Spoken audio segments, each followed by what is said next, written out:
Hello guys, मैं हूं Rishi Jaiswal, faculty Aakash institute Kota. और आज मेरे साथ हैं mister GL Choudhary sir, botany expert, biology expert, Aakash institute Kota. और आज हम लोग बात करने आए हैं एक बहुत ही जनरल, बहुत ही कॉमन टॉपिक, बट बहुत ही इंपॉर्टेंट टॉपिक। और वो इंपॉर्टेंट टॉपिक है एनसीईआरटी का इंपॉर्टेंस नीट के लिए। क्योंकि बच्चों के दिमाग में एक बड़ा कॉमन सा क्वेश्चन आता है और ये क्वेश्चन उन्हें पूरे के पूरे प्रिपरेशन, पूरी जर्नी के दौरान परेशान करता है कि एनसीईआरटी को किस तरह से पढ़ा जाए।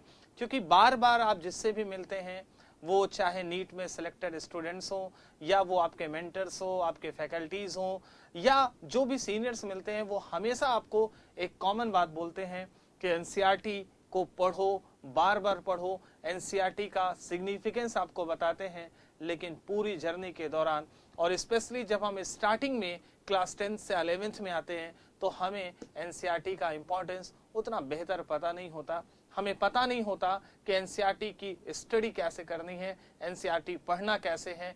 क्यों लोग बार बार बोलते हैं कि अगर आपने एनसीईआरटी को पूरा अच्छे से कंपाइल किया तो नीट में आपका सिलेक्शन श्योर है, और सिलेक्शन के साथ साथ आपकी रैंक भी श्योर है। तो आज हम इसी टॉपिक पर डिस्कशन करेंगे।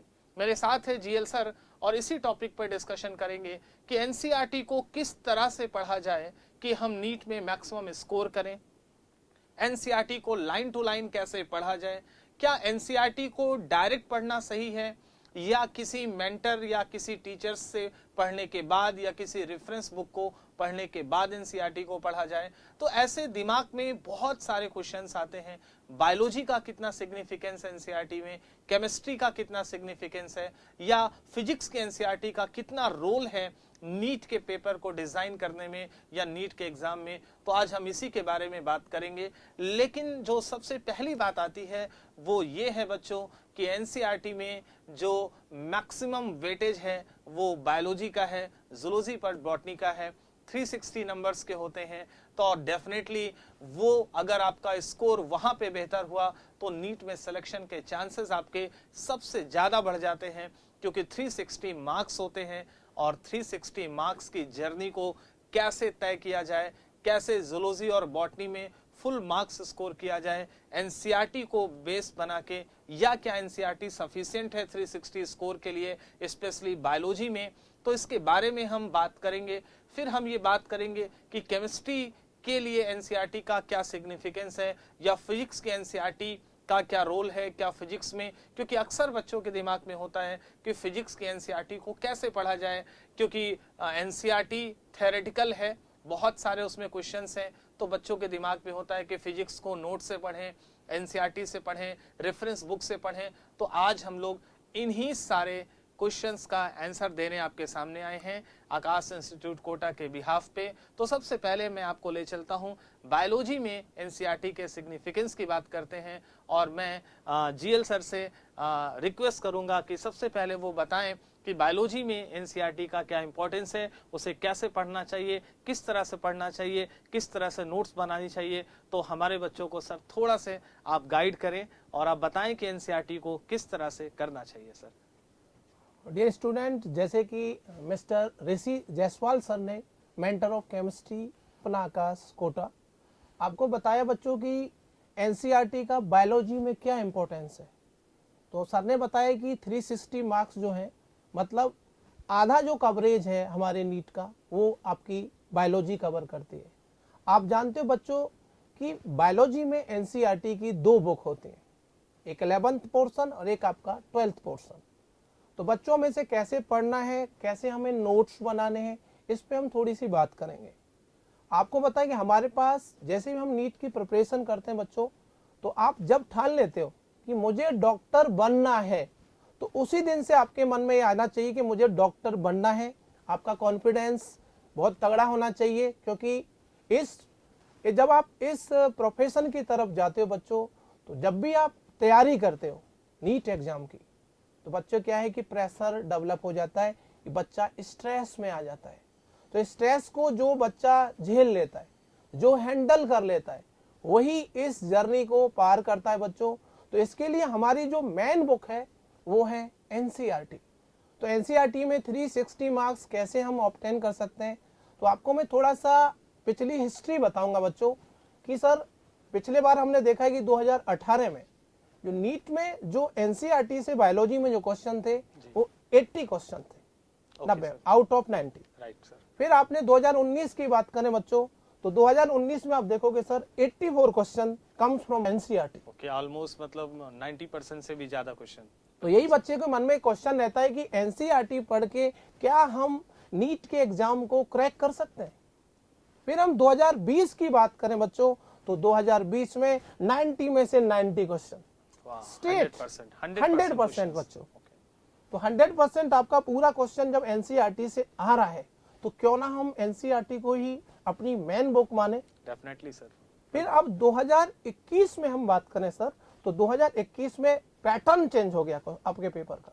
यस। उसमें आपका 2 सेक्शन में आपका पेपर हुआ, एक सेक्शन ए और एक सेक्शन बी। अब क्वेश्चन बच्चे 100 हो गए। अब 100 में से 97 क्वेश्चन फिर भी एनसीईआरटी से। मतलब स्कोप भी बढ़ा दिया, बच्चों के लिए चॉइस भी बढ़ गई, लेकिन एनसीईआरटी पूरी तरह से फॉलो हो रही थी। मतलब आप देखो बच्चों कि एनसीईआरटी में 100 से 97 क्वेश्चंस आए बायोलॉजी में। इस साल का पेपर थोड़ा लेंदी रहा बच्चों के लिए और वो थोड़ा से फंसे हैं, बहुत सारे बच्चे फंसे हैं, लेकिन आप देखो कि स्कोप तो पूरा एनसीईआरटी से ही है, क्योंकि 97 question, are you just think कि कितना इंपॉर्टेंस रखता है। 90 क्वेश्चन पे ही सिलेक्शन, 96 क्वेश्चन पे 360 स्कोर आते हैं, तो यू जस्ट इमेजिन कि एनसीईआरटी का कितना रोल है। जी सर, बताएं सर। इस बार भी जो हमारा 2022 का जो क्वेश्चन है, अब भी कोई क्वेश्चन ऐसा नहीं कि अब भी हम 97-98 क्वेश्चन जो आपके आए हैं वो भी एनसीईआरटी से आए, बट थोड़ा क्या था स्टेटमेंट टाइप का थोड़ा पैटर्न चेंज हो गया। इस बार क्या था कि जो मैच वाले क्वेश्चन थे वो कम थे और इस बार स्टेटमेंट टाइप ज्यादा थे। राइट, थोड़ा लेंदी था स्टेटमेंट वाले क्वेश्चन। तो उसमें मल्टीपल चॉइस क्वेश्चन आपका बन गया, तो बच्चे को टाइम लग गया, तो बच्चा इसमें उलझ गया इस बार बायोलॉजी में। फिजिक्स केमिस्ट्री में उसे थोड़ा कम टाइम मिला, तो इसीलिए बायोलॉजी में कुछ क्वेश्चन तो ऐसे थे जो 1 मिनट से पहले हो ही नहीं रहे थे। बिल्कुल। जबकि बायोलॉजी में क्वेश्चन को करना आसान होता है यदि बच्चे को पहले से अच्छे से रीड कर रखा है। तो बच्चों मिनिमम मैं आपको बताना चाहूंगा कि नीट की प्रिपरेशन के लिए एनसीईआरटी कम से कम 20 टाइम आपको पढ़ना चाहिए, ये मिनिमम है। जितने बार आप पढ़ते जाओगे उतने आप एक्सपर्ट होते चले जाओगे। लेकिन मैं आपको ये भी बताऊंगा बच्चों की इस एनसीईआरटी को कैसे सर हमें रीड कर रहे हैं। बिल्कुल सर, ये बच्चों का बहुत ही कॉमन है, ये प्रॉब्लम है, क्योंकि स्पेशली जो 11th में बच्चे आते हैं तो उन्हें पता ही नहीं होता एनसीईआरटी पढ़ना कैसे। रिपीटर्स वाले बच्चे तो सीख जाते हैं, 2 साल की जर्नी में उन्हें आता है, लेकिन स्पेशली जो 11th और 12 वाले बच्चे हैं या बहुत सारे रिपीटर्स बच्चे हैं जिन्होंने 11-12 में प्रिपरेशन ही नहीं की, तो उन्हें लगता है कि ये तो बहुत पतली सी बुक है, इसमें है क्या। तो सर बताएं। बिल्कुल, ईगो एक प्रॉब्लम आता है कि अरे मैं ये पतली बुक क्यों पढूं, क्योंकि हमारे पास तो बहुत सारे रेफरेंस बुक है, बहुत मोटी मोटी बुक है, तो वो एक ईगो प्रॉब्लम होती है कि मैं ये पतली बुक पढूं क्यों। अच्छा, मैं अगर अपनी बात सर पर्सनली करूं तो during my study time, during my journey, ये बेसिक प्रॉब्लम मेरे साथ भी थी सर। और ये बात मुझे बहुत बाद में समझ में आई। मुझे लगता था कि जैसे स्पेशली मैं केमिस्ट्री पढ़ाता हूँ, तो मुझे लगता था कि क्यों ना डायरेक्ट हम, बहुत सारी अच्छी बुक्स केमिस्ट्री में हैं, जो फॉरेन राइटर्स की बुक्स है, ऑक्सफोर्ड्स के प्रोफेसर की बुक्स हैं, हम उसे पढ़ें। मॉरिसन बॉयड है, सोलोमन एंड फ्राइल है, हम वो सब बुक्स पढ़ते थे। लेकिन जब ये सारी बुक्स हमने पढ़ी और उसके बाद जब हमने उसके बाद एनसीईआरटी देखी, तो हमें क्या लगा, या स्पेशली मैंने क्या रियलाइज किया कि एनसीईआरटी तो पूरा संसार है।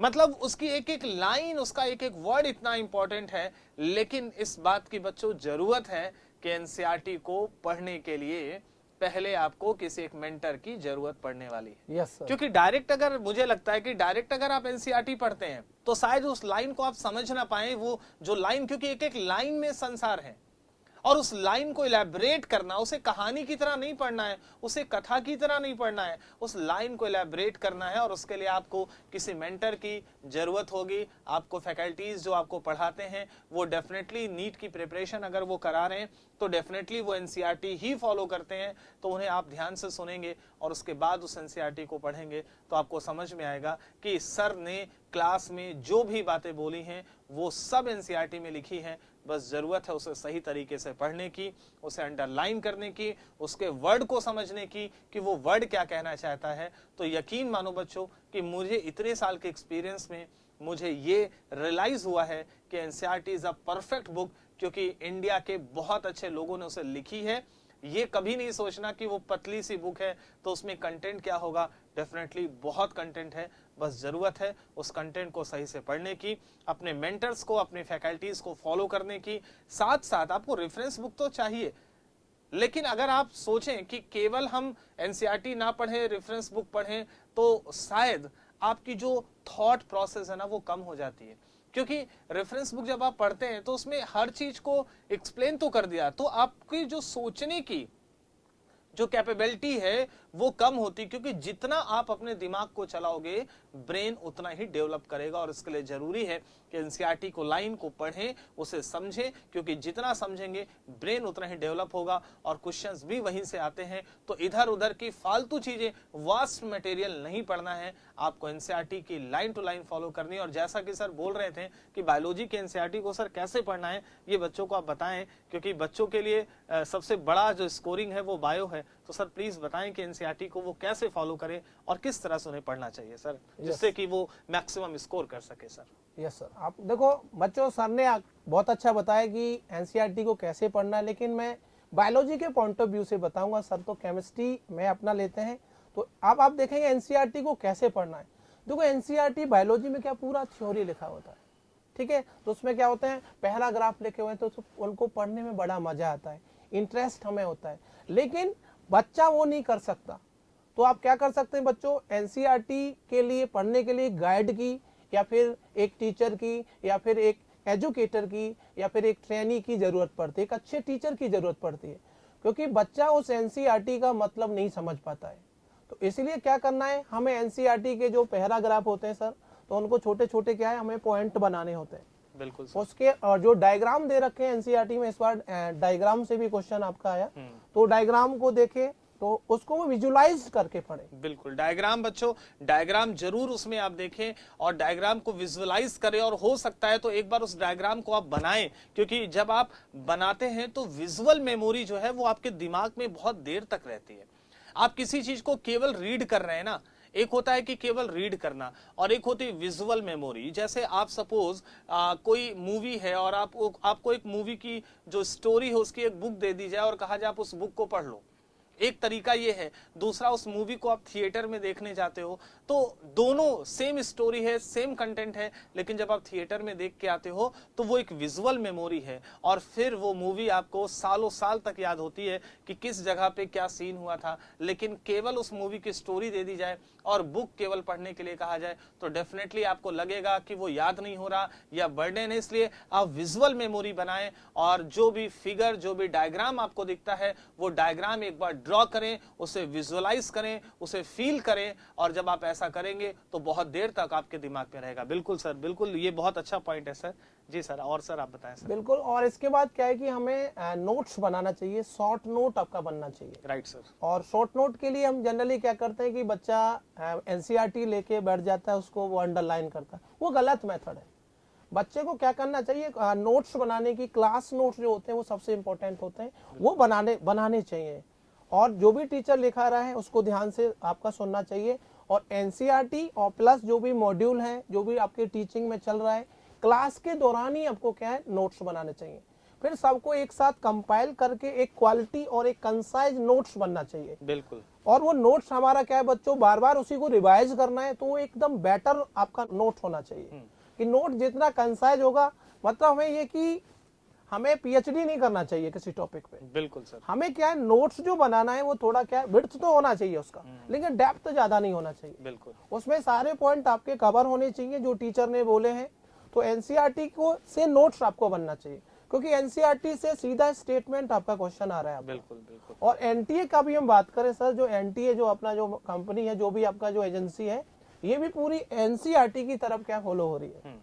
तभी क्या है कि परफेक्ट 720 आपके मार्क्स आते जा रहे हैं। बिल्कुल। क्योंकि पूरा कट ऑफ भी ज्यादा जा रहा है। तो यही रीजन है कि एनसीईआरटी से पेपर आपका बन रहा है, कट ऑफ आपका हाई जा रहा है, और परफेक्ट 720 भी आपके मार्क्स बच्चों के आ रहे हैं। बिल्कुल, मतलब आप देखो बच्चों कि ये जो नोट्स, एनसीईआरटी से नोट्स बनाने का जो एक तरीका है ना, वो बड़ा परफेक्ट होना चाहिए आपका।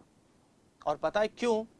क्योंकि बच्चा ये नहीं समझ पाता, क्योंकि उसके मेंटर, उसकी फैकल्टीज क्लास में तो वो नोट्स बनवाते हैं, डेफिनेटली वो क्लास में नोट्स बनवाते हैं और वो एनसीईआरटी का कंटेंट ही होता है। लेकिन आपने ये देखा होगा कि जब हम कोई एक चैप्टर पढ़ते हैं तो उस चैप्टर्स को जब बीइंग अ टीचर मैं पढ़ाता हूँ या सर पढ़ाते हैं या कोई भी एक्सपर्ट्स जो आपको पढ़ाते हैं, तो उस पर्टिकुलर चैप्टर में 40 पेज 50 पेज की एक मोटी सी नोट्स बन जाती है।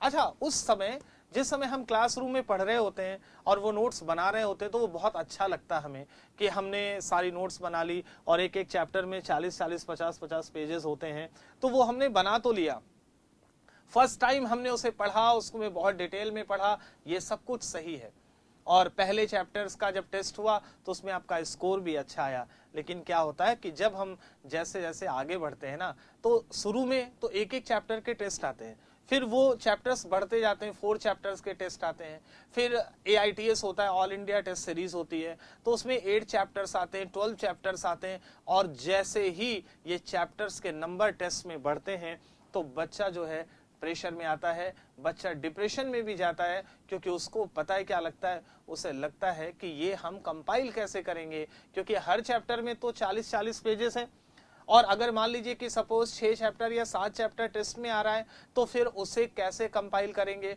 और फिर इस तरह से वो यही सोचने में अपना टाइम वेस्ट कर देता है। और इस मामले में भी एनसीईआरटी बहुत ही यूजफुल होनी है। क्यों? क्योंकि जब आप क्लास में जैसे पढ़ा रहे हैं, फैकल्टीज पढ़ा रहे हैं, टीचर्स पढ़ा रहे हैं, तो आप साथ में एनसीईआरटी पढ़ें और जब आप साथ में एनसीईआरटी पढ़ेंगे उसे अंडरलाइन करते चले, तो क्या होगा कि जिस चीज को सर ने, आपके रिस्पेक्टेड टीचर्स ने जो आपको पढ़ाया, आपने सेम डे उसको एनसीईआरटी को जब आपने अंडरलाइन कर लिया तो आपको उस दिन के लेक्चर का पूरा एक समरी एनसीईआरटी में मिल गया। और अगर आपको लगता है, क्योंकि दो बातें हो सकती है, हो सकता है कि सर ने नोट्स में कुछ और भी एडिशनल पॉइंट्स बताए हों, या ऐसा हो सकता है कि आपको एनसीईआरटी में भी कुछ एडिशनल पॉइंट्स मिले हों। दोनों केस में आप नोट्स के कंटेंट को, जो एडिशनल्स आपको लग रहे हैं कि हाँ ये जानना चाहिए, आप एनसीईआरटी में साइड में कुछ स्पेस बने होते हैं, उसमें उस कंटेंट को आप लिख लें। और एनसीईआरटी में हर पेज में आप देखिए, जब आप एक एक पेज पढ़ेंगे तो हर पेज में सारे वर्ड्स तो नहीं इंपॉर्टेंट होते हैं, लेकिन हर पेज में आपको 8 से 10 वर्ड्स ऐसे मिलते हैं जो बहुत इंपॉर्टेंट होते हैं। और उसे क्या करें, एनसीईआरटी में उस हर पेज में कुछ स्पेस होता है, वहां पे उसे कलरफुल पेन से लिखें। और इस तरह से जो उस दिन, जो एक पर्टिकुलर डे आपको सर ने पढ़ाया, उस दिन का लेक्चर आपको तैयार हो गया और आपको ये भी कॉन्फिडेंस आ गया कि हमने एनसीईआरटी भी पढ़ ली, हमने क्लास के लेक्चर्स भी देख लिए, और अब हम जब रिवीजन करेंगे तो जिस पेज को पढ़ने में आपको 20 मिनट लग रहा था, वही पेज आपका 5 मिनट में कंपाइल हो जाएगा और सारे इंपॉर्टेंट कंटेंट भी आ जाएंगे। लेकिन जरूरी है कि एनसीईआरटी को आप अंडरलाइन करें। और एक और बात बच्चों, कि आप कलर्ड हाइलाइटर यूज करें। मेरा अपना सजेशन क्या है, क्योंकि जैसे सपोज सर एक पेज में हमने पढ़ना शुरू किया तो हमें ये पता चला कि ये कंटेंट बहुत इंपॉर्टेंट है, जो फ्रीक्वेंटली कई बार पूछा गया। कुछ कंटेंट्स होते हैं जो इंपॉर्टेंट होते हैं, पूछे जाते हैं, लेकिन फ्रीक्वेंटली नहीं पूछे जाते, कुछ थोड़ा उससे कम इंपॉर्टेंट है। तो आप एक कलर कोड बनाएं, मेरे हिसाब से एक कलर कोड बनाएं, जैसे ग्रीन, येलो या ब्लू कलर का एक कलर कोड बनाएं और उससे हाईलाइट करें। तो सपोज आपने ब्लू कलर का या रेड कलर का जो कलर कोड बनाया वो वेरी इंपॉर्टेंट लाइंस के लिए है, ग्रीन कलर का थोड़ा से कम इंपॉर्टेंट लाइंस के लिए। तो जब आप उसे अंडरलाइन करेंगे और जब आप उसका रिवीजन करेंगे तो आपको ये पता चल जाएगा कि ये लाइन बड़ी इंपॉर्टेंट थी। एक चीज और है कि बच्चे पूरे पेज को हाईलाइट कर लेते हैं और एक ही मार्कर से हाईलाइट करते हैं। तो अब उन्हें फिर से वो उसी समस्या में उलझे हुए हैं कि इस पूरे पैराग्राफ में सबसे इंपॉर्टेंट लाइन क्या है या इस पूरे पैराग्राफ में सबसे इंपॉर्टेंट वर्ड क्या है। तो आप क्या करें, कलर कोड बनाएं अपना, और उस कलर कोड को बनाने से फायदा ये होगा कि जो सबसे इंपॉर्टेंट लाइन है वो तुरंत आपकी आंखों के सामने आ जाएगी, जो फ्रीक्वेंटली जिससे क्वेश्चंस पूछे जाते हैं। तो इस तरह से पैरेलली आपकी क्लास नोट्स बन रही है, प्लस एनसीईआरटी की नोट्स भी आपकी तैयार होती जा रही है। और एनसीईआरटी की नोट्स का सबसे ज्यादा फायदा तब होता है जब कंबाइंड टेस्ट आते हैं, क्योंकि कंबाइंड टेस्ट में एक बेसिक प्रॉब्लम क्या आती है कि रिवीजन कैसे किया जाए। तो NCERT is the best part, सबसे बेहतर है एनसीईआरटी, क्योंकि उससे रिवीजन में आपका टाइम भी कम लगेगा, कंटेंट भी सारे तैयार होंगे, और आपको ये भी पता है कि क्लास में जो सर ने पढ़ाया है वो इसमें इंक्लूड हम कर चुके हैं। तो आपको दो चीज अलग अलग पढ़ने की जरूरत नहीं है, आप उसी एनसीईआरटी को फॉलो करें। और इस तरह से क्या है सर कि एक ही जैसे एक बात और होती है कि जैसे सर आपने बोला कि एनसीईआरटी को कम से कम 20 बार पढ़ना है। Yes yes. या मैं भी बोलता हूं कि एनसीईआरटी को कई बार पढ़ना है। तो अब बच्चा एक कॉमन बात पता है क्या सोचता है कि 20 बार एनसीईआरटी पढ़े कैसे, और उस 20 बार के एनसीईआरटी में मिलेगा क्या, हम तो एक ही बार पढ़ें। तो सर 20 बार एनसीईआरटी मुझे लगता है सबसे अच्छा तरीका क्या है कि जैसे कॉमनली एक चैप्टर कोई भी टेस्ट में जब आता है सर, तो पूरे साल भर की प्रिपरेशन में उस चैप्टर के मुझे लगता है कि 5-6 बार टेस्ट होते हैं, 6-7 बार तो टेस्ट होते ही हैं जहां पे वो पर्टिकुलर चैप्टर आता है। अब उसको बच्चे ने एनसीईआरटी से हाईलाइट करके रखा है और रिवीजन वो एनसीईआरटी से कर रहा है, तो इसका मतलब ये हुआ कि उसने मिनिमम एनसीईआरटी को 7-8 बार तो पढ़ लिया। तो ये बच्चों 7-8 बार तो आपने मिनिमम एनसीईआरटी को पढ़ लिया।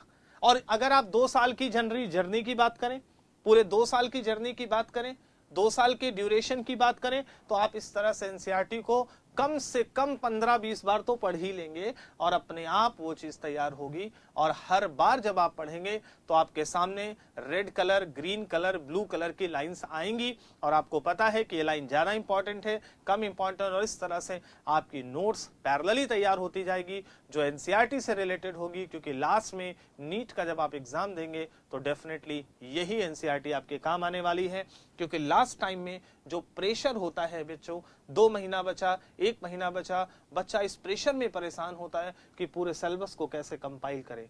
अब उसके पास कुछ नहीं बचता। लेकिन अगर आपने पूरी प्रिपरेशन के दौरान, पूरी जर्नी के दौरान आपने हाईलाइट करके रखा है, तो आपने जैसे ही पेज ओपन किया, आपको विद इन सेकंड आपके सामने आ जाएगा कि ये चीज सबसे इंपॉर्टेंट थी और इसको जल्दी से देख लिया जाए। तो बहुत क्विक टाइम में आपका रिवीजन होगा, प्रेशर नहीं होगा, और इस तरह से आप बहुत अच्छे से तैयार कर सकते हैं। और जैसा कि सर आप बता रहे थे कि जो बायोलॉजी का कंटेंट है वो 360 मार्क्स का है, और मेरे हिसाब से जैसा कि आपने बोला कि अभी 100% ऑलमोस्ट क्वेश्चन एनसीईआरटी से आ रहे हैं। तो बच्चों ये एक रिक्वेस्ट है कि एनसीईआरटी बायोलॉजी के लिए बड़ी बड़ी इंपॉर्टेंट है, और उसको बहुत, क्योंकि बायोलॉजी मेमोरी बेस्ड है सर, और वो चीज बहुत सारी दिमाग में चीजें रखनी पड़ती हैं, तो बार बार एक और क्या होता है, जैसे अपनी जो बायोलॉजी की एनसीईआरटी है सर, उसमें कुछ जो लेटर है ना, वो जो इंपॉर्टेंट लाइन है वो डार्क में लिख रखे हैं, बोल्ड लेटर में लिखे हुए हैं। Right sir, right. और कुछ ओब्लिक भी लिखे हुए हैं। तो जितनी भी लाइन बच्चों क्या अपना डार्क आपका पॉइंट लिखा हुआ है या फिर ओब्लिक में जो स्टेटमेंट लिखा है वो मतलब बहुत इंपॉर्टेंट है। और सर क्या है कि यदि बच्चा क्या है कि 720 की तरफ जाना चाह रहा है या फिर रैंक लाना चाह रहा है, तो उसको क्या है एनसीईआरटी के साथ साथ कुछ रिलेवेंट और भी बुक स्टडी करना चाहिए। लेकिन उससे पहले क्या है, एनसीईआरटी एग्जाम्पलर आता है। तो हमारी बायोलॉजी में क्या होता है कि हर 2 बुक आपके एग्जाम्पलर के हो जाएंगे, 2 एनसीईआरटी के हो जाएंगे बच्चों। तो एग्जाम्पलर में क्या होता है कि हर चैप्टर के कम से कम 10 से 15 क्वेश्चंस आपके होते हैं, और वो भी नीट में क्या आपके पूछे जाते हैं। जबकि क्या है कि क्वेश्चन तो लिखा हुआ है एनसीईआरटी में, लेकिन उसका आंसर नहीं दे रखा। तो वो एग्जाम्पलर हम जरूर खरीद लें, जिससे कि हम क्या है कि बच्चों परफेक्ट 7 या फिर आप 360 मार्क्स बायोलॉजी में ला सकते हैं। क्योंकि 360 बायोलॉजी वाला पोर्शन आपका एकदम कवर होना चाहिए, क्योंकि ये बेस है अपना, ये आपका आधा जो रूट है वो सर पूरा कर देगा।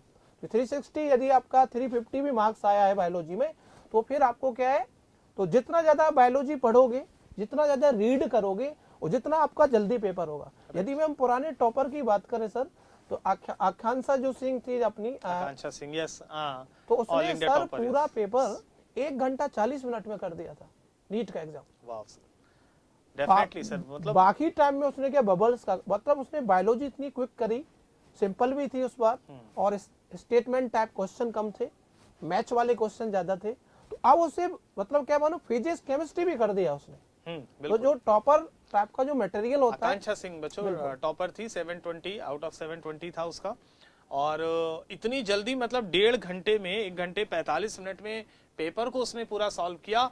और उसके पीछे जो सबसे बड़ा कारण मुझे समझ में आता है कि मुझे लगता है उसने बायोलॉजी बहुत जल्दी किया। Read NCERT sir 20 time minimum, उसने 20 टाइम पढ़ा था उसने बिल्कुल, बताया उसका इंटरव्यू भी मैंने देखा था, तो उसने ये बोला था कि एनसीईआरटी को मैंने बहुत बार, पूरे 2 साल की जर्नी में एनसीईआरटी को बहुत बार उसने रीड किया है, बहुत बार स्टडी किया है। और बच्चों, सर ने ये जो बोला ना कि एनसीईआरटी एग्जाम्पलर, क्योंकि जब आप एनसीईआरटी पढ़ते हैं तो स्पेशली बायोलॉजी में तो है, लेकिन मैं केमिस्ट्री की भी बात आपसे करता हूं और फिजिक्स में भी ये बात करूंगा कि जब आप एनसीईआरटी एग्जाम्पलर करें, जरूर करें, क्योंकि एनसीईआरटी एग्जाम्पलर में एनसीईआरटी की हर इंपॉर्टेंट लाइन से जो बेहतरीन क्वेश्चंस फ्रेम हो सकते हैं वो एनसीईआरटी एग्जाम्पलर में है। तो एनसीईआरटी पढ़ने के बाद एनसीईआरटी एग्जाम्पलर जरूर करना है। दूसरी बात ये कि एनसीईआरटी में हर थ्योरी के नीचे कुछ इंटेक्स्ट क्वेश्चंस होते हैं, तो वो इंटेक्स्ट क्वेश्चंस भी लगाना है। अच्छा, क्योंकि बायोलॉजी में थ्योरेटिकल है तो आई थिंक कि जो इंटेक्स्ट क्वेश्चन है और पीछे जो एक्सरसाइज है वो दोनों ही सॉल्व करनी है। इवन की जो समरी भी दे रखी है सर, वो समरी भी रीड करना चाहिए। बिल्कुल बिल्कुल। और केमिस्ट्री में बच्चों मैं आपको बताऊं कि जो इंटेक्स्ट क्वेश्चंस हैं, जो थ्योरी के साथ साथ क्वेश्चंस हैं, जो सॉल्व एग्जांपल्स हैं, वो जरूर देखें। क्योंकि कभी कभी क्या होता है, जैसे एक क्वेश्चन आया था लास्ट टाइम 2019 में आया था कि ऑल इंडिया रेडियो वेव की फ्रीक्वेंसी ये है, उसकी वेवलेंथ आपको निकालनी है, और वो उसमें प्लैंक कांस्टेंट की वैल्यू दी थी, तो कैलकुलेशन बड़ी लेंथी थी। अब आप सोचो कि वो लेंथी कैलकुलेशन आप कैसे करोगे, और उसका जो आंसर था ना, एग्जैक्टली वो एग्जाम्पल का एक आंसर था, एग्जाम्पल से ही वो सवाल बना था। तो क्या है कि जब एनसीईआरटी आप 20 बार पढ़ते हैं, आप 15 बार पढ़ते हैं, तो आपको वो एग्जाम्पल्स और उसके आंसर्स बिल्कुल याद हो जाते हैं। तो कभी कभी क्या होता है कि आपको सॉल्व ही नहीं करना, डायरेक्ट लाइन से आ जाता है, डायरेक्ट टू आंसर ही क्वेश्चंस बना दिए जाते हैं। अच्छा, पीछे जो एक्सरसाइज में क्वेश्चंस दिए हैं तो वो क्योंकि बोर्ड के बेसिस पर भी हैं और नीट के बेसिस पर भी हैं, तो जो क्वेश्चंस बहुत लेंथी हैं या जो बहुत कैलकुलेशन वाले हैं तो आप उस क्वेश्चन को छोड़ सकते हैं, लेकिन बाकी जो पीछे एक्सरसाइज दी है उस क्वेश्चंस को भी बच्चों आपको लगाना है, क्योंकि डायरेक्ट एग्जाम्पल से, डायरेक्ट जो क्वेश्चंस है उससे भी सवाल बना लिए जाते हैं। तो ये बहुत इंपॉर्टेंट बात है। और बच्चों, स्पेशली अगर मैं केमिस्ट्री की बात करूं तो बहुत सारे ऐसे चैप्टर्स हैं जो फैक्ट पर बेस्ड है ना, जिसे आपको अपनी मेमोरी में रखना ही पड़ेगा। तो जितने भी फैक्ट्स हैं या एनसीईआरटी में जो फैक्ट्स लिखे हैं उस फैक्ट्स को जरूर आपको बार बार पढ़ना है। और एनसीईआरटी में केमिस्ट्री में जैसे आप सॉलिड स्टेट में आप जाएंगे, जैसे फिजिकल केमिस्ट्री की बात करूं मैं, तो सॉलिड स्टेट में जो चैप्टर्स दिया है, पहला चैप्टर, तो उसमें एमार्फस और क्रिस्टलाइन सॉलिड के बहुत सारे एग्जांपल्स दिए हैं। क्योंकि नेचर में बहुत सारे सॉलिड्स होते हैं तो आपको सारे एग्जांपल्स तो नहीं याद हो सकते भाई, मिलियंस ऑफ सॉलिड्स हैं, आप कैसे डिसाइड करोगे कि अचानक एक सवाल आ गया कि वो एमार्फस या क्रिस्टलाइन है। तो यकीन मानिए आपसे रैंडमली कुछ नहीं पूछेगा। एनसीईआरटी में जो एग्जांपल्स दिए हैं वो, या इंटेक्स्ट जो क्वेश्चंस दिए हैं उसमें वो क्रिस्टलाइन और एमार्फस सॉलिड के एग्जांपल हैं, तो वो जरूर देखें। आप इक्विलिब्रियम में जाएंगे तो सॉल्युबिलिटी के लिए कुछ टेबल्स दी है, कुछ पीएच वैल्यूज की बात की गई है, इंडिकेटर्स के लिए टेबल दी गई है। अगर आप इस तरह से हर चैप्टर में जाएं, स्पेशली अगर मैं फिजिकल केमिस्ट्री वाले पोर्शन की बात कर रहा हूं कि फिजिकल केमिस्ट्री में जहां जहां पे डेटा है, क्योंकि अक्सर ये सवाल आता है कि फिजिकल केमिस्ट्री को एनसीईआरटी से कैसे पढ़ा जाए, क्या फिजिकल केमिस्ट्री एनसीईआरटी से पढ़ना ठीक रहेगा? तो बिल्कुल आपको पढ़ना है, आपको कुछ भी नहीं छोड़ना है, क्योंकि लाइन से डायरेक्ट सवाल उठते हैं सर। तो आपको जो क्लास में टीचर्स पढ़ा रहे हैं वो तो आप फॉलो करें, लेकिन पैरेलली आप एनसीईआरटी भी फिजिकल केमिस्ट्री के लिए करें। और स्पेशली जो डेटा वाले सवाल हैं, जो डेटा बेस्ड है, जैसे कभी कभी डायरेक्टली सॉल्युबिलिटी ऑर्डर से सवाल पूछ लेता है, कभी कभी कंडक्टेंस की एक टेबल दी हुई है, तो अलग अलग कंसंट्रेशन पर सोडियम क्लोराइड का सॉल्यूशन में कंडक्टिंग नेचर क्या है उसकी टेबल दी हुई है। तो ऐसी बहुत सारी टेबल स्पेशली फिजिकल में भी दी है, जो फैक्चुअल है, जो डेटा बेस्ड है, वो करें आप। अब जैसे तो हमारे क्या बायोलॉजी में क्या होता है कि कुछ टॉपिक ऐसे हैं जिनको बच्चे को रटना होता है। बिल्कुल सही। जैसे बायोलॉजिकल क्लासिफिकेशन में बहुत सारे एग्जाम्पल्स होते हैं, तो बच्चा कहता है कि मैं कौन कौन से एग्जाम्पल याद करूं, तो बच्चे को क्या ओनली वही एग्जाम्पल याद करने हैं जो एनसीईआरटी में दिए हुए हैं। तो हर चैप्टर से जितने भी एग्जाम्पल हैं उन सबको निकाल के वो अपने आगे टेबल पे लगा लेगा, तो वो सारे एग्जाम्पल्स आपको लर्न हो जाएंगे। जैसे कि बायोलॉजिकल क्लासिफिकेशन की बात करें, मॉर्फोलॉजी में सीधा आपके एग्जाम्पल से क्वेश्चन आता है। एंड एनाटॉमी की भी बात करें बच्चों, यदि हम डू एंड डाई चैप्टर की बात करें सर की, यदि कौन से चैप्टर के ज्यादा आपका वेटेज है और कौन से ज्यादा क्वेश्चंस आपके आते हैं और किन चैप्टर्स को हमें ज्यादा बार रीड करना चाहिए, वो भी हमें ऐसा है। जैसे कि ह्यूमन फिजियोलॉजी या जूलॉजी में तो इस बार उससे बहुत सारे क्वेश्चंस आए थे। Right sir. प्लांट फिजियोलॉजी की बात करें तो बच्चों 11 से 12 क्वेश्चंस आपके इस बार आए थे। और मॉलिक्यूलर जेनेटिक्स या फिर ओवरऑल जेनेटिक्स की बात करें सर तो आपके 12 से 13 क्वेश्चन आपके जेनेटिक्स चैप्टर से आए। Right sir. रिप्रोडक्शन तो कुछ चैप्टर ऐसे हैं जो डू एंड डाई है, जैसे इकोलॉजी। इकोलॉजी से भी सर क्या इस बार 11 क्वेश्चन आपके आए। तो बच्चा यदि इन चैप्टर्स को ज्यादा बार रीड करे, और जैसे आपका बायोलॉजिकल क्लासिफिकेशन बच्चों प्लांट किंगडम है, इनसे आपके 2-2 3-3 क्वेश्चंस आपके आते हैं। जो मेन वेटेज वाले क्वेश्चंस हैं, जिनसे ज्यादा आपका क्वेश्चंस आ रहा है, उनको हम ज्यादा बार पढ़ें। जैसे मैं आपको 4 टॉपिक डू एंड डाई बता रहा हूं बच्चों। ह्यूमन फिजियोलॉजी जूलॉजी में बहुत इंपॉर्टेंट टॉपिक है। आप एनिमल किंगडम पे ज्यादा ध्यान मत दो, बहुत बड़ा चैप्टर है, लोग उसे 3 महीने तक पढ़ाते हैं, लेकिन क्वेश्चन सर उससे 2 क्वेश्चन आते हैं एनिमल किंगडम से। तो बच्चा उसमें टाइम लगा देता है, नहीं पढ़ना। आप ह्यूमन फिजियोलॉजी पढ़ो बच्चों, उसके बाद प्लांट फिजियोलॉजी पे ज्यादा टाइम दो। नेक्स्ट आप जेनेटिक्स, इकोलॉजी। तो आपको ये मानो कि 360 में से मतलब सर मानो 200 मार्क्स का क्वेश्चन तो यहीं से आ जाएगा बच्चे का। इन 4 टॉपिक पढ़ के, plant physiology, animal physiology, genetics और इकोलॉजी बच्चों, 4 मेन टॉपिक मैंने आपको बता दिए, जिनसे आप 200 मार्क्स तो इन्हीं से आ जाएंगे। बाकी का बचा हुआ है वो और सारे टॉपिक से थोड़ा कम आता है। तो ऐसे ही सर आप भी अपने जैसे कुछ डू एंड डाई चैप्टर्स जिनसे बहुत ज्यादा आपके क्वेश्चंस आते हैं। स्पेशली बच्चों इनऑर्गेनिक केमिस्ट्री की अगर बात करें तो इनऑर्गेनिक केमिस्ट्री के लिए आपको 100% एनसीईआरटी फॉलो करनी है, और उसके एक एक चैप्टर्स को बिल्कुल अच्छे से अंडरलाइन करें, क्योंकि इनऑर्गेनिक केमिस्ट्री एक ऐसा पोर्शन है जो अगर वेटेज वाइज देखा जाए तो पहले तो 15 क्वेश्चंस आते थे, सिमिलर टू बायोलॉजी, है ना, बिल्कुल, लेकिन सर इस बार 18 क्वेश्चंस आए इनऑर्गेनिक केमिस्ट्री से। और उसके लिए केमिकल बॉन्डिंग और पीरियोडिक टेबल तो आपको बहुत अच्छे से आना चाहिए, लेकिन जितने भी अच्छा इस बार का जो पेपर था उसमें मैक्सिमम सवाल जो थे वो केमिकल बॉन्डिंग और पीरियोडिक टेबल से कनेक्टेड थे, लेकिन डायरेक्टली एनसीईआरटी के एग्जांपल्स, जो डेटाज हैं, जो टेबल्स दी है, जैसे स्पेशली मैं अगर पी ब्लॉक की बात करूं तो उसमें हर एक फैमिली में एक टेबल आपको मिलेगी, एक फिजिकल प्रॉपर्टी की टेबल मिलेगी, तो वो टेबल आपको बहुत अच्छे से पता होना चाहिए। उस टेबल में जहां जहां एक्सेप्शंस आपको दिखें, जैसे आप उस टेबल को पढ़ेंगे तो डेंसिटी के ऑर्डर में एक्सेप्शन है, मेल्टिंग पॉइंट के ऑर्डर में एक्सेप्शंस है, तो जो उस टेबल में एक्सेप्शंस आपको दिखें उसके आप हाईलाइट करें साथ में, और आपने कलर कोड क्योंकि बनाया हुआ है तो हाईलाइट करोगे तो आपको तुरंत समझ में आ जाएगा कि एक्सेप्शंस है, और उसे बच्चों बार बार देखें। तो इनऑर्गेनिक के लिए तो आपको एनसीईआरटी के अलावा कुछ भी फॉलो नहीं करना है। यही बात ऑर्गेनिक केमिस्ट्री के लिए है। ऑर्गेनिक केमिस्ट्री में एनसीईआरटी से बाहर कोई भी रिएक्शंस नहीं आती। हाँ, लेकिन ये बात जरूरी है सर, स्पेशली ऑर्गेनिक केमिस्ट्री में, कि आपको प्रैक्टिस के लिए आपको रेफरेंस बुक चाहिए। आपकी कोचिंग का आपका मॉड्यूल है, आप जो भी स्टडी मटेरियल्स आप फॉलो करते हैं उसके क्वेश्चंस आप लगाएं, क्योंकि उस स्टडी मटेरियल से आपको वैरायटीज ऑफ क्वेश्चंस मिलेंगे।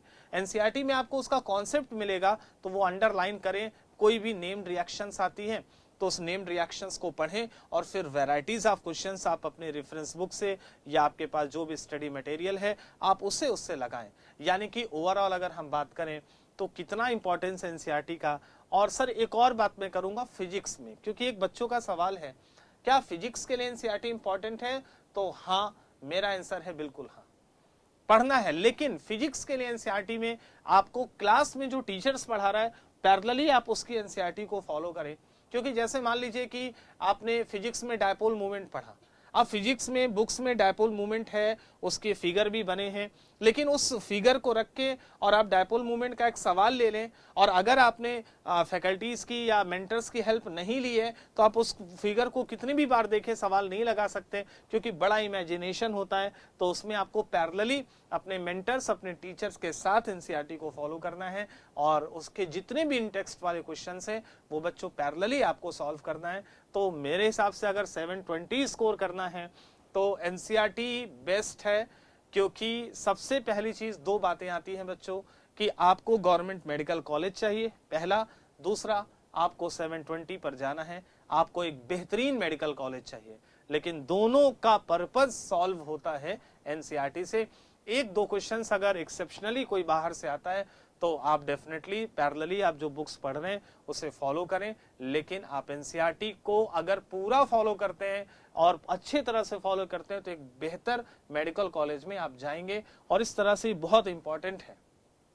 तो ये सारी बातें हैं जो हमने जीएल सर ने जो डिस्कस किया है। सर आप कुछ और भी बोलना चाहेंगे सर बच्चों से? देखो हमने देखो बच्चों दोनों टीचर्स दोनों मेंटर्स आपके सामने हैं, और क्या एक्सट्रैक्ट निकल के आया कि जो बेसिक कॉन्सेप्ट है सर वो सब एनसीईआरटी से है। Right sir. इसका मतलब जो आपका पेपर आ रहा है, एग्जाम जो आपका बन रहा है, वो सब एनसीईआरटी से बेसिक कॉन्सेप्ट आपके आ रहे हैं। ठीक है, ये आपका देखो एनसीईआरटी रीड करना है तो हमारा क्या है कि 720 तो नहीं बोल सकते, लेकिन सिलेक्शन आपका क्या श्योर है। और लेकिन कुछ क्वेश्चन आपके बाहर आ जाते हैं, तो लेकिन बेसिक कॉन्सेप्ट तो फिर भी क्या है सर, एनसीईआरटी से ही आता है। बिल्कुल, मतलब पहले तो आप अपना सिलेक्शन श्योर करें। आई थिंक 650 पे पहुंचे, और अगर आप में पोटेंशियल है 720 करने का, तो अगर एक दो क्वेश्चंस अगर बाहर से आते भी हैं तो डेफिनेटली पहला टारगेट तो आपका 650 सिक्योर करना है, उसके बाद हम पहुंचेंगे 720 पे, और 650 तक जाने के लिए NCERT is more than sufficient. इसका मतलब सर ये निकला कि जो बच्चे का जो नीट की प्रिपरेशन कर रहा है उसका जो मेन डेस्टिनेशन है वो एनसीईआरटी है। डेफिनेटली सर, मतलब हम लोगों ने सर जैसे कुछ कॉमन बात की, पहली बात कि एनसीईआरटी कैसे पढ़ें, तो इसके बारे में हम लोगों ने बच्चों बात की। फिर बात आई कि कितनी बार एनसीईआरटी पढ़नी चाहिए, तो आपने जैसे बताया कि 15 से 20 बार कम से कम, स्पेशली बायोलॉजी के एनसीईआरटी को तो 15 से 20 बार पढ़ना ही चाहिए। एनसीईआरटी के हर शब्द को समझना है, उसे हाईलाइट करें, आप अलग अलग कलर के मार्कर से हाईलाइट करें, तो एक पार्ट ये आया। दूसरी बात, क्या एनसीईआरटी पढ़ने से पहले किसी टीचर्स की बात को सुनना जरूरी है?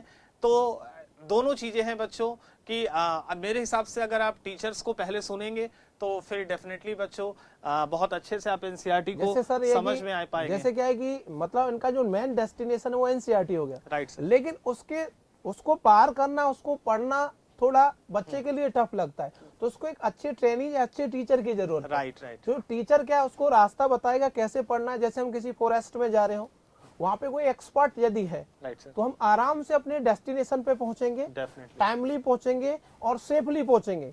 यदि हम अपने उस टारगेट को खुद से उस डेस्टिनेशन पे जाना चाहेंगे सर, तो हमें क्या लगेगा कि हम टाइमली नहीं पहुंच सकते, पर क्या पता कोई एनिमल भी वहां पे मिल सकता है, तो अपना सेफली भी नहीं हो सकता, बहुत सारी बाधाएं आएंगी और वो टाइम भी लग जाएगा। बिल्कुल बिल्कुल। और एक और सर पॉइंट आता है कि 11th के बच्चे स्पेशली जो ईगो बनाते हैं कि हम इतनी पतली बुक क्यों पढ़े, तो भैया वो बुक्स पढ़ना वो बाइबल है, और आप बिल्कुल ईगो पे मत ले, आप एनसीईआरटी को शुरू से फॉलो करें तो बहुत इंपॉर्टेंट है। कलर कोड्स बनाएं, डायग्राम बेस्ड जितने भी क्वेश्चंस हैं उसकी विजुअल मेमोरी बनाएं, डायग्राम्स को आप अलग से बनाएं, है ना। और किसी भी गवर्नमेंट मेडिकल कॉलेज के लिए मुझे लगता है कि एनसीईआरटी इज सफिशिएंट बुक, क्योंकि आपको एक अच्छे मेडिकल कॉलेज में डेफिनेटली पहुंचाने के लिए एनसीईआरटी सफिशिएंट है।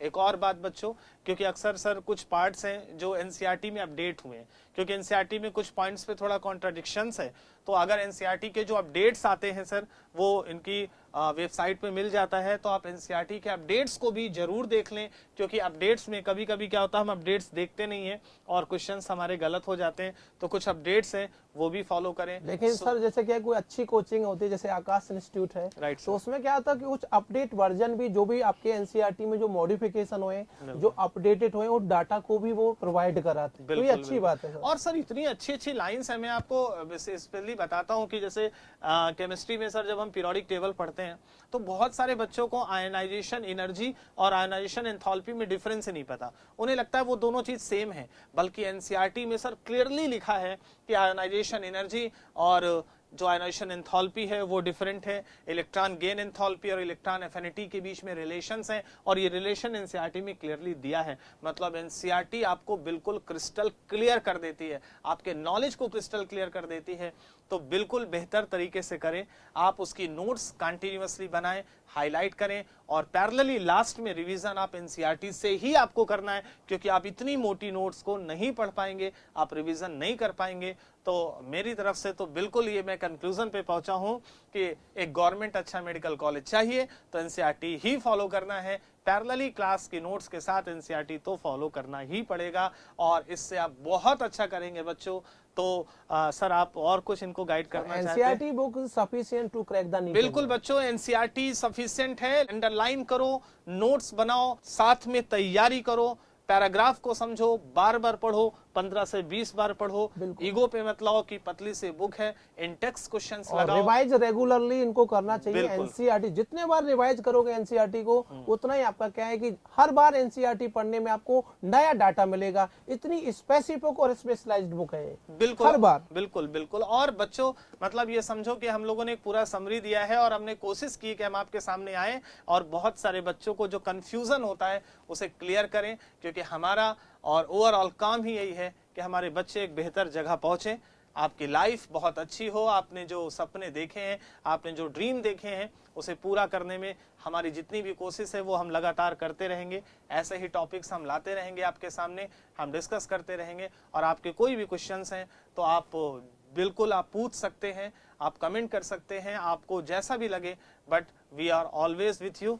सो बच्चों, गॉड ब्लेस यू, ऑलवेज हमेशा हैप्पी रहो, Always be खुश happy. रहो, कॉन्फिडेंट रहो, and god bless you and best of luck बच्चों। Thank you. Thank you.